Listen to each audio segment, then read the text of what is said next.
It is actually time to start, but I want to thank everybody for attending the Assessment Return on Investment session. My name is Naomi Shamatutu Zukuno, and I will be moderating this session. Our speaker will present for about 30 to 35 minutes, and we will have time for Q&A for 10 minutes before the end of the session. We have to end this session promptly at 11:10 a.m. And if the presenter is not able to answer all of your questions, please contact the presenter directly at the email registered. And as a friendly reminder, this session is being recorded. And when you registered for the conference, you provided consent for recording. If you would prefer that your likeness not be published, please feel free to turn off your camera. From here, I'll turn it over to Dr. Walker for introductions and her presentation. Dr. Walker. Good. I guess it is still morning. Good morning. It's still morning. Good morning, everyone. It is certainly a delight to have this opportunity to talk a little bit about the assessment return on investment. So what I'm going to do just right up front is embrace the elephant in the room. And that is assessment it's hard work. It is just a lot of hard work. It requires time, it requires energy and effort from humans, as well as we also have other cost factors that are related. And if you were able to hear the presentation that Dr. House just completed, you recognize that it really is a hefty endeavor, and it really does require a lot of investment. So the question is it really worth the investment that we have to make in terms of doing assessment in a manner that is effective? So let's begin by looking at what an investment is. Investment is defined as that act of devoting time, effort, and or energy to a particular undertaking with the expectation of a worthwhile result. And this also would include financial resources as well as human resources. And when we look at the return on investment, we're basically referring to the value of what we get back in return for the time, effort, and or energy and resources that we put in. So is what we get back from investing all of this, is it of value to us? So again, we are looking at the same question: is the return worth our investment? So if we're honest with ourselves, we probably, maybe been guilty of making some statements like this. Some of what we hear about assessment in terms of whether it's worth it, you hear that it's just busy work, or I was hired to teach, not do all of this other investment work, or I'm too busy to deal with it. And I know from time to time, we all have probably had those feelings, maybe some more than others.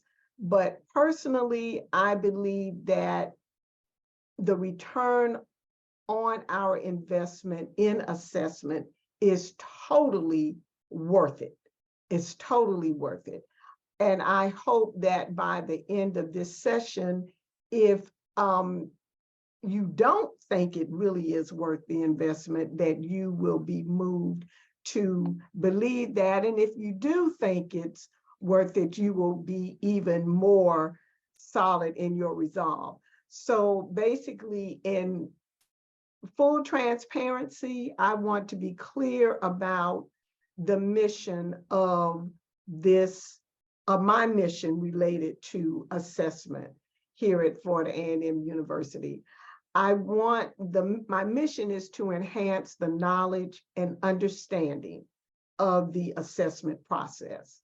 And my vision is that one day we have full engagement of the family in the assessment process. And I will speak specifically in terms of the College of Social Sciences, Arts, and Humanities, where I serve as Associate Dean. This is kind of like where I want to start in fulfilling this mission and realizing the vision. So my goals are to increase the number of assessment champions who engage the actual assessment process, or as we heard Dr. House refer to it as the assessment system.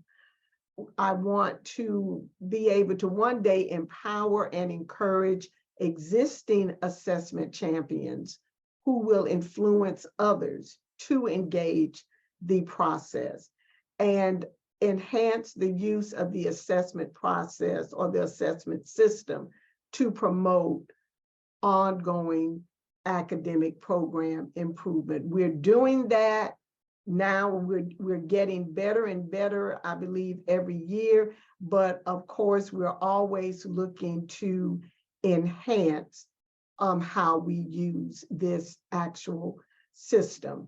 And when I talk about assessment champions, I'm talking about those faculty and staff members who get it, who they buy in to the return on investment or they value the return on the investment of spending that time and energy and effort in engaging the assessment process.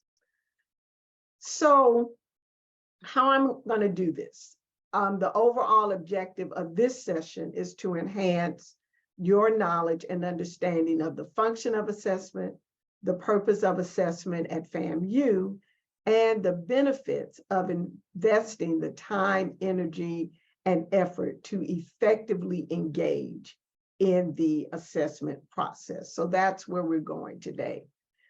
So let's look at the function of assessment. We have some sayings about, or some definitions or descriptions of what the function of assessment is to some folks. So assessment is the engine which drives student learning. So it functions as the engine which drives student learning.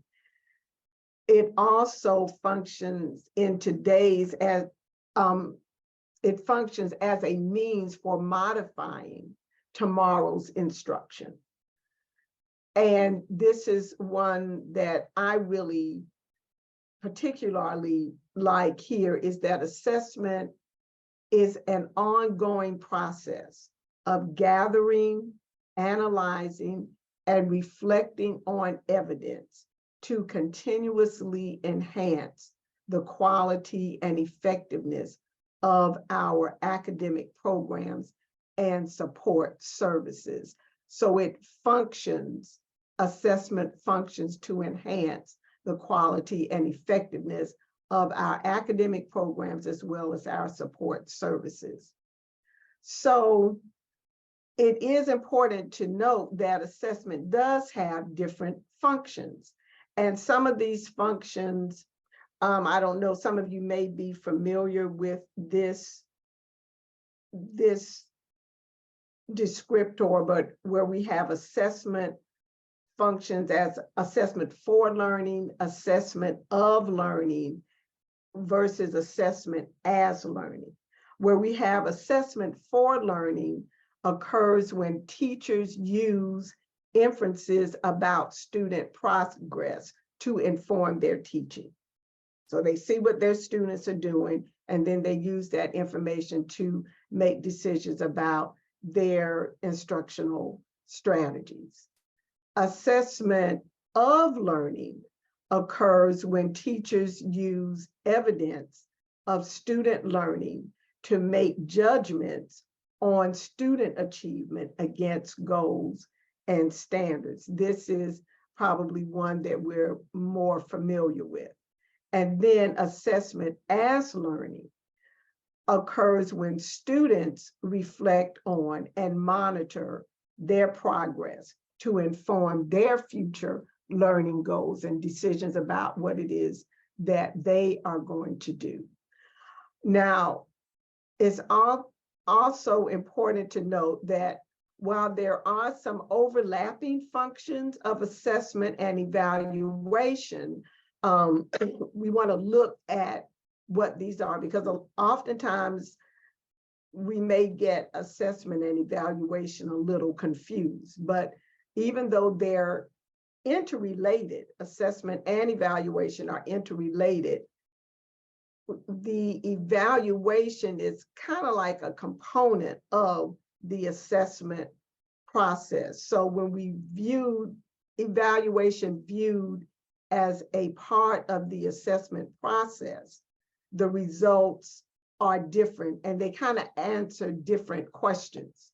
So assessment results really should respond to questions related to what can we as a program or unit do to enhance learning outcomes for our students.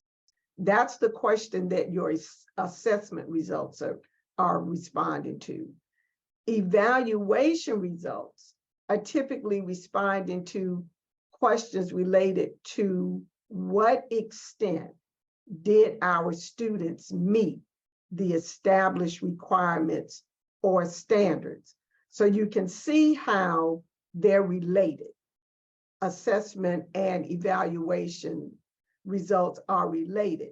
So here again, when you're viewing evaluations as part of the assessment process, the results of your student evaluations are used to determine if students have met a specific expectation, and they're used to provide valuable information about the effectiveness of the program, the curriculum, the instructional strategies. So you're not just using the results of that evaluation in an assessment process as a means to an end or the actual end.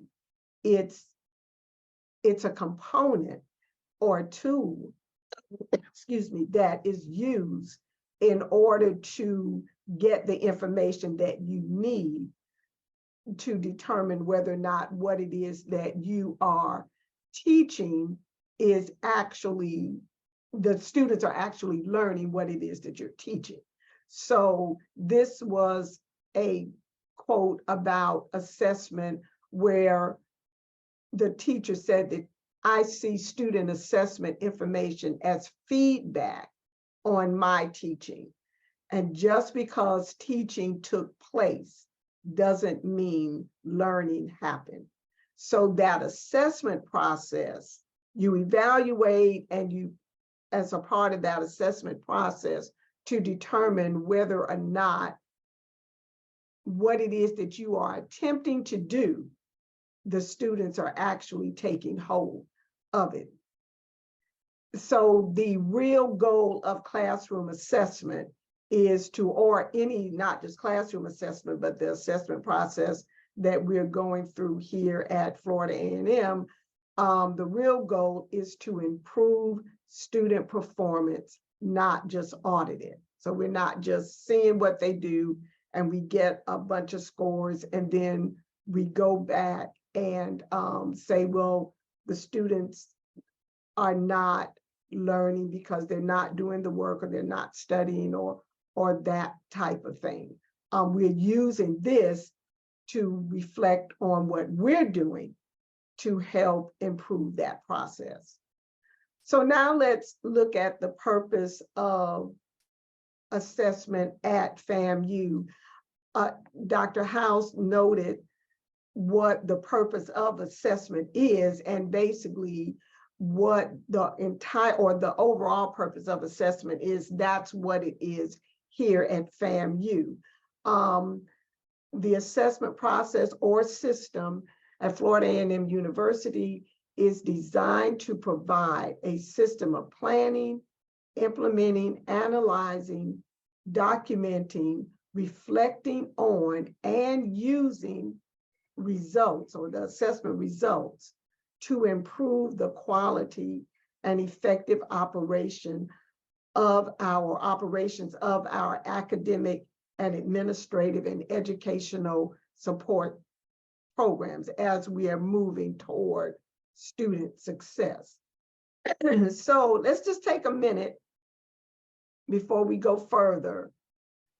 At FAMU, which type of assessment are we using, or do we engage in at Florida A&M? If you have your speakers on, or you can put it in the chat, or if you just want to say it out loud. Do we engage in assessment at FAMU for learning, of learning, as learning, or by learning? Does anyone want to?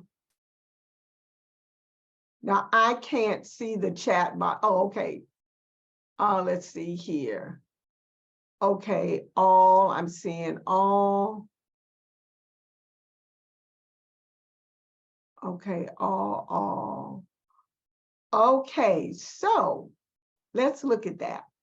Actually, the answer is A, for learning. When the assessor, now we may be doing these other things in our classrooms, but in terms of the purpose of assessment, or at FAMU, the assessment process that we're engaged in on a college-wide or campus-wide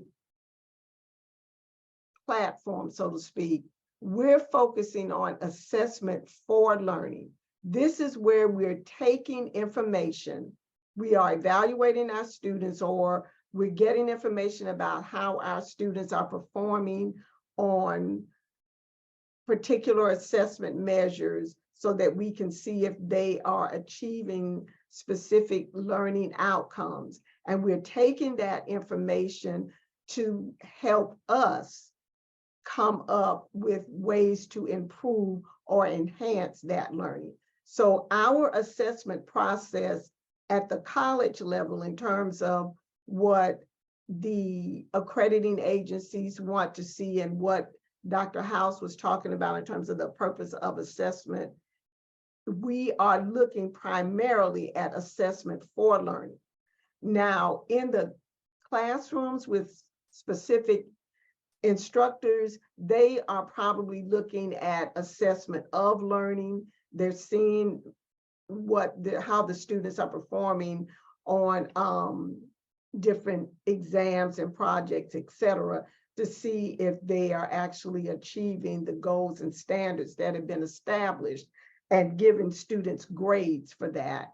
And then also they may give feedback to the students in their individual classrooms in order for the students to reflect on how they're progressing and make some changes in their behaviors, as well as we're also, faculty members are looking at, okay, what can they do differently? But when we look at the assessment process here at Florida A&M, we're on September 15th, you're submitting your assessment plans and assessment reports.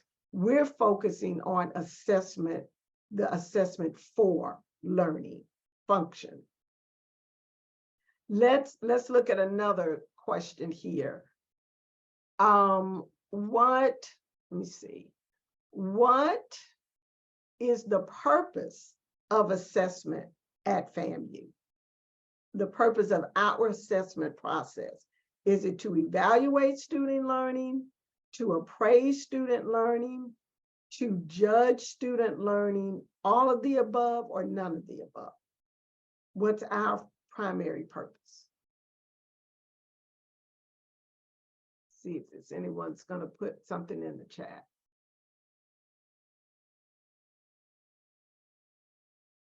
And if you, yeah, okay, let's see. Okay, I see B, to appraise student learning, A, to evaluate student learning. Okay, B, to appraise student learning. Okay, so what if I told you it was E, none of the above, in terms of the purpose of the assessment process or the assessment system at FAMU? If I tell you that it's none of the above, what is, can you take a guess at what is the purpose of the assessment system at FAMU? Our campus-wide assessment system. What is that purpose? You can get somebody to put it in the chat. Or you can say it.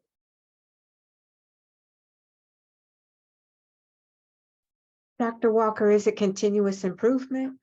Yes, that would be it, to improve student learning or for continuous improvement. So that's basically the primary purpose of the assessment process at FAMU. It's not just to evaluate learning or to praise it or to judge it, it's to improve. We're doing this to improve student learning and as well as improve our processes and effectiveness of our programs. Great.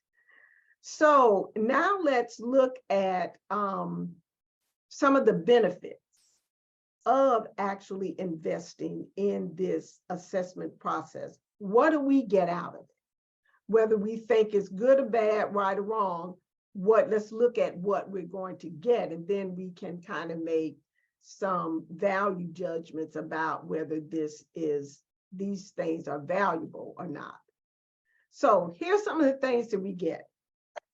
We get the evidence needed to show compliance with SAC, COC, and program-specific accrediting agency standards. We get data and insights needed to enhance program quality and effectiveness. And that would also include student learning. And we also get data and insights needed for effective decision-making. Now, so before I go into, we'll talk a little bit about these individually in a moment, but can you think of any other benefits? What else could we get from our investment? What's any other returns on investment or any other benefits that you think we have that relate to engaging the assessment process that's not covered here? Let's see, what's this?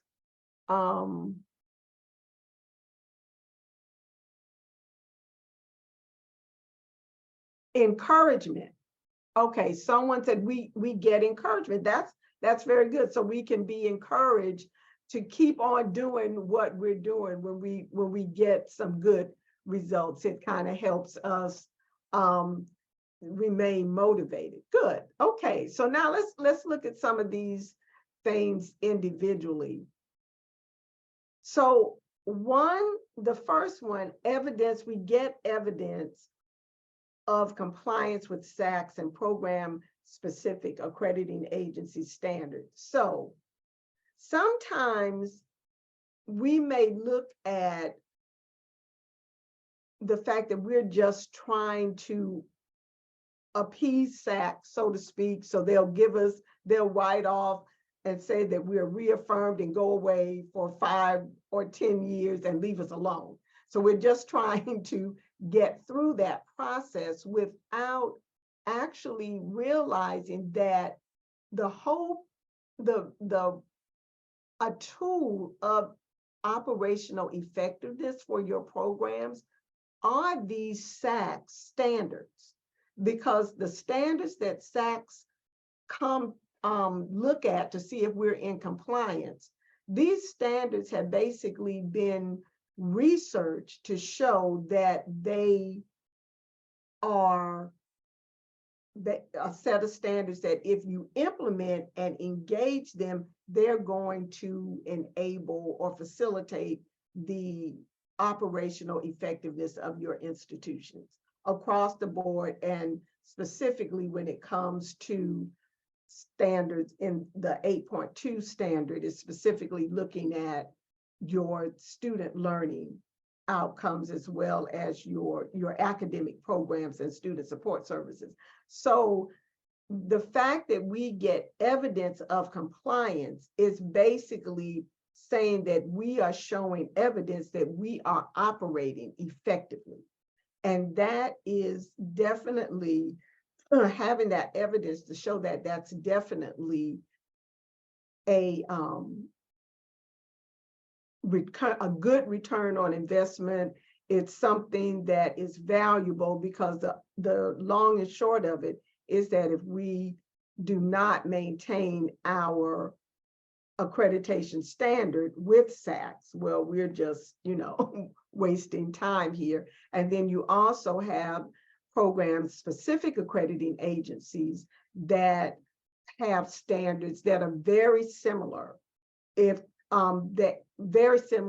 not basically the same as we have with SACS COC. So, and there are many programs that, in order for their graduates to be able to get a job in their field, they must have that accrediting. Their program has to be accredited by that program-specific accrediting agency. So that's one thing that we get, and that would be valuable. Would you not agree? So let's also look at another area of what we get.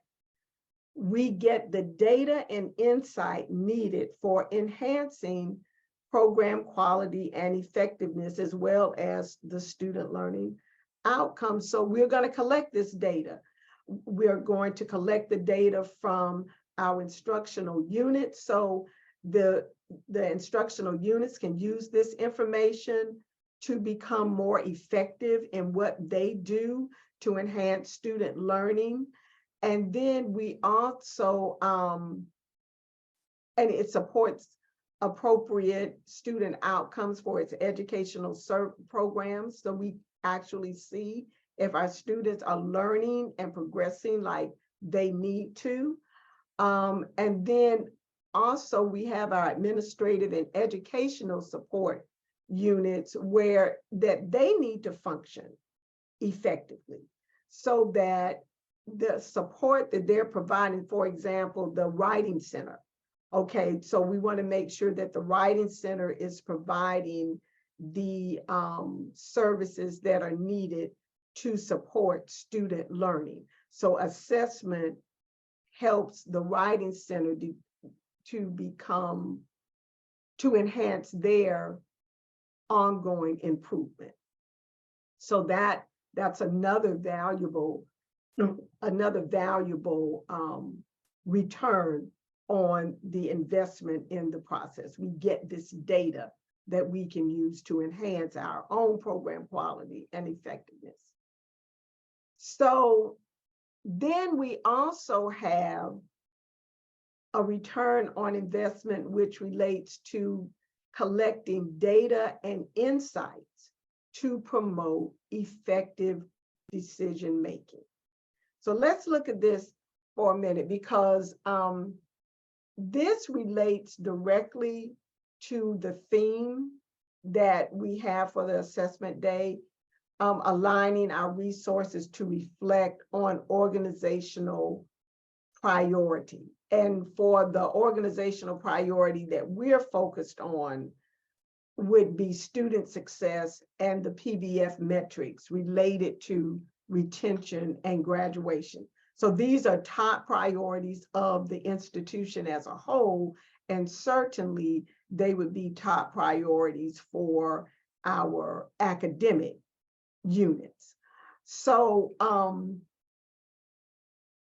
we would use the assessment process to provide us with this vital information so that we can make informed decisions about how to structure our resources to enhance the effectiveness of our programs related to student success, and as well as what things we may need to do with our curriculum. We may even need to determine or decide to hire another faculty member with some specific skill sets, because we see that when we're doing our assessment, this particular skill set is not, the students are not performing well.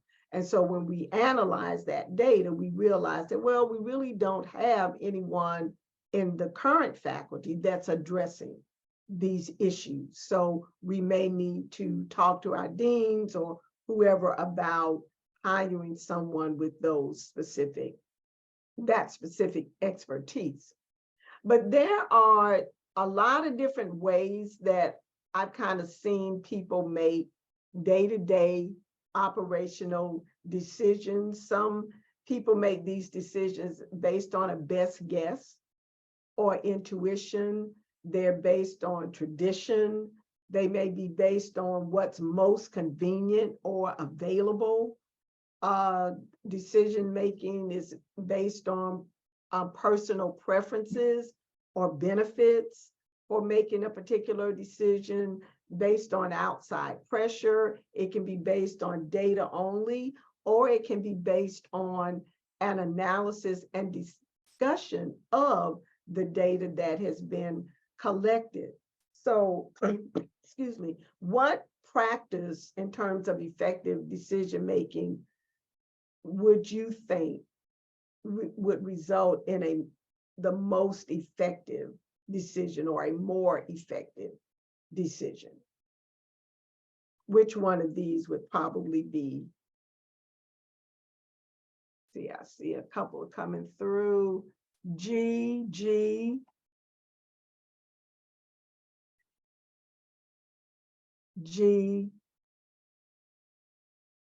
Okay, great. So that would be, you're going to probably get your most effective decision by looking at collecting the data, analyzing it, and discussing what that means to enable you to make a decision, the best decision. So I want to just talk now a little bit about what we do in CISA and how we were able to align our resources to reflect these organizational priorities, and how we use that was based on a data-informed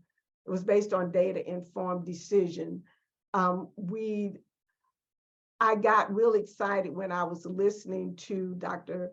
House's presentation, because a lot of the things that he talked about in terms of aligning these resources, we have actually done that in CISA, and this started happening with our dean, Dr. Valencia Matthews, who is clearly our assessment champion in CISA, as well as I have to give a shout out to Dr. Yolanda Bogan, who was she was the one, she and Dean Matthews got the ball rolling really about, I think it was around 5, maybe 6 years ago, when Dr. Matthews, using that data that was being given, the scoreboards and the assessment rubric ratings, all of these things, and she was noticing that in our college, this was before I got here, that in our college, we had a lot of low ratings, red and yellow. And this was, if you know anything about our dean, you know that is just not going to be acceptable at all. So definitely, yes, Dr. House just said that Valencia and Yolanda have always led in FAMU's use of assessment process. And that is absolutely correct, because when I got here, that is what I saw. So Dr. Bogan just handed the baton off to me, but they got this thing up and running.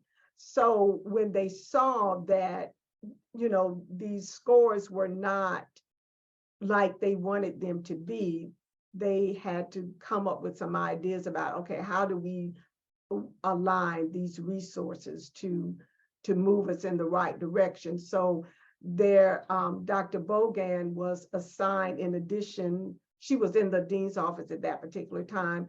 She was assigned to serve as like the assessment liaison between the dean's office and the programs within the college. And we have like 14 programs in our college. And then Dr.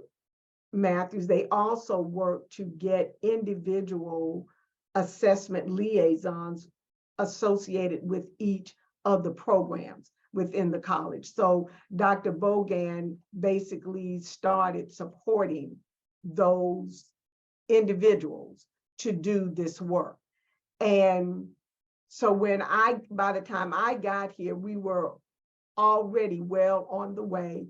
And I just kind of took that over, but they started that work to implement various strategies to enhance the college's assessment rating scores. So we had the monthly, excuse me, you had the monthly council of chairs meeting, and those assessment liaisons who we still do it now, that were appointed for each of the programs, they come and they meet once a month with the Council of Chairs and give us updates on what it is that they're doing in their programs related to assessment. And just Dr. Walker, sorry, Dr. Walker, you have 5 minutes left. 5 minutes, okay, that I should be able to do it in 5 minutes. So they come to those meetings on a regular basis.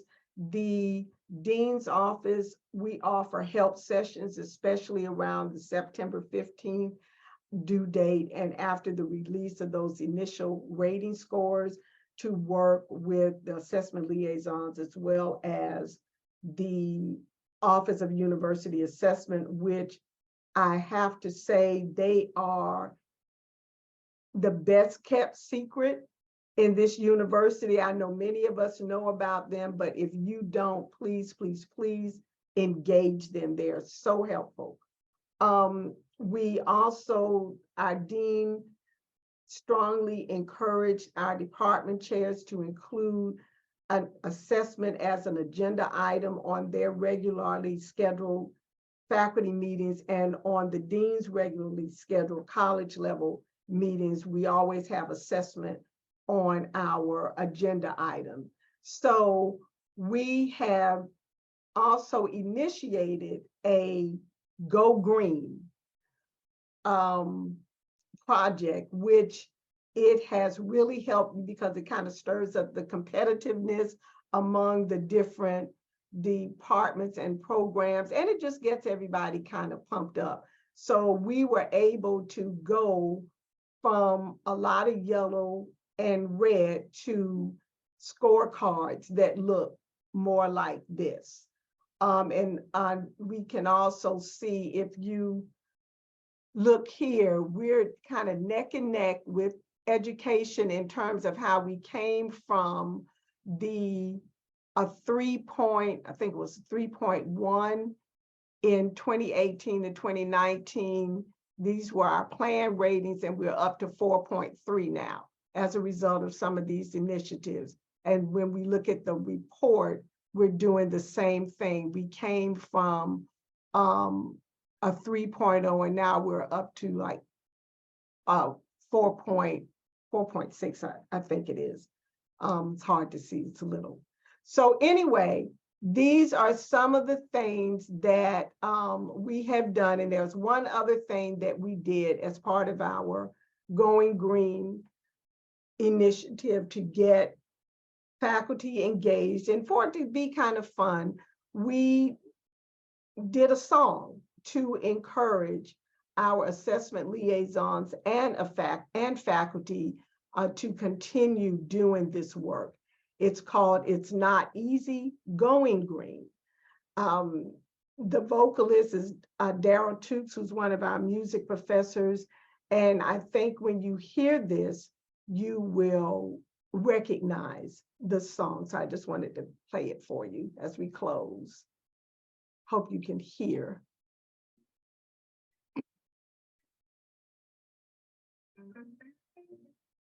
It's not that easy. If you think about each test question's alignment with a competency, but I think it could be easier being red or yellow or mediocre or anything less stressful than that. Oh, I'm sorry. It's not that easy going green. Seems you're always forgetting to link the outcome with the universe. Volume is too low, Dr. Walker. It is, okay. Let's see. But you're adding more for them to put on their already full plates. But green's the color of effectiveness. I don't know. I'm trying to see if I can. Improving program quality. Hey, Dr. Walker, if you go under more, there should be an option to like share sound. Under here, Yeah, down at the bottom where you see share screen and whatnot, if you go over to more, there should be an option that says share sound. okay, show. Oh, yes. Okay, so let's try it again. It's not that better? easy going green. Okay, Yes, ma'am. Having to think about each test question's alignment with a competency. When I think it could be easier being red or yellow or mediocre or anything less stressful than that. It's not that easy going green. Seems you're always forgetting to link the outcome with a university strategy. And faculty tend to blow you off 'cause you're adding more for them to put on their already full plates. But green's the color of effectiveness and improving program quality and rigor. And green can bring bragging rights to your department and notoriety to the college and make your dean proud. So green is all we want to see on the assessment scoreboard for the university. But now strive for a 5. What's wrong with a 4? It's green. Won't that be enough? No, because our students are worth much more than that. okay. So that is it. And if there are any questions,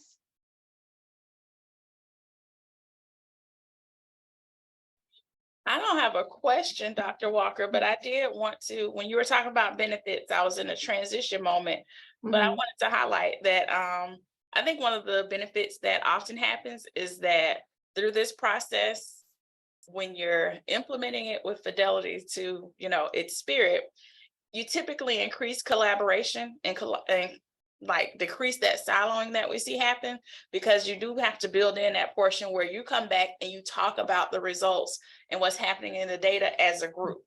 So if it's not just one person sitting with the data, compiling it and reporting out, you really get a process where you have to build in sitting down, talking and figuring out, okay, how are we going to drive improvement just across this whole department?